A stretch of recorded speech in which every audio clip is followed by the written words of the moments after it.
Hi guys, welcome to our YouTube channel. இன்றைக்கி நம்ம 12th standard accountancy புக்கில் இருக்கிற செகண்ட் லெசனான லாப நோக்கற்ற அமைப்புகளின் கணக்குகள், அந்த லெசனில் இருக்கிற ஒவ்வொரு சம்மாக நம்ம ஒவ்வொரு வீடியோவில் பார்த்துட்ருக்கோம்.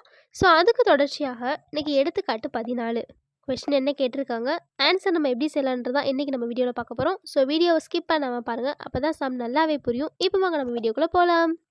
This video sponsored by SBO Digital Marketing.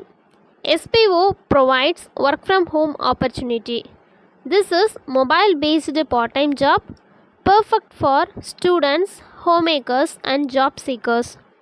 If you want more information, link in description, check it now.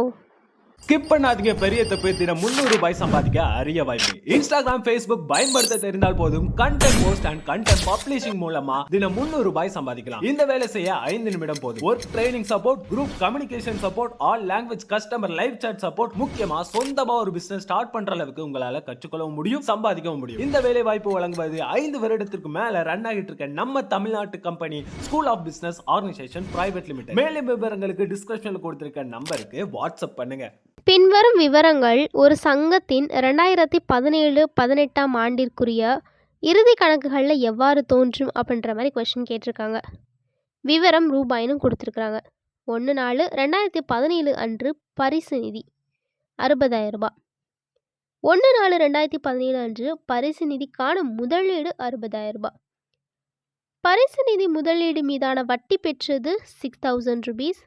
பரிசுகள் வாங்கியது 8,000 rupees. பரிசு நிதிக்காக நன்கொடை பெற்றது 12,000 rupees அப்படின்ட்டு கொஸ்டின் கொடுத்துருக்குறாங்க. 2018 மார்ச் 31ஆம் நாளையே இருப்புநிலை குறிப்புன்னு சொல்லிட்டு ஹெட்டிங் போட்டுட்டு பொறுப்புகள் ரூபாய், சொத்துக்கள் ரூபாய்ன்னு சொல்லிட்டு ஒரு டேப்லெட் காலம் ஓப்பன் பண்ணிக்கோங்க. ஸோ இந்த சமயம் நமக்கு கேட்டது இறுதி கணக்குகளில் எவ்வாறு தோன்றும் அப்படின்னு தான் கேட்டிருக்காங்க. அப்போ சொத்துக்கள் சைடு பரிசு நிதி முதலீடுகள் அப்படின்ட்டு 60,000 எழுதிக்கலாம். ஸோ மற்ற எல்லாமே நமக்கான பொறுப்புகள் தான். ஸோ பரிசு நிதி 60,000 ரூபாய், அதோட பரிசு நிதிக்கான முதலீடு மீதான வட்டி பெற்றது 6,000 rupees ஆட் பண்ணிவிட்டு வர ஆன்சரோட பரிசு நிதிக்கான நன்கொடை பெற்றது, ஸோ அதையுமே ஆட் பண்ணிக்கலாம். டோட்டலாக 78,000 rupees ஆனது நமக்கு கிடைக்கும்.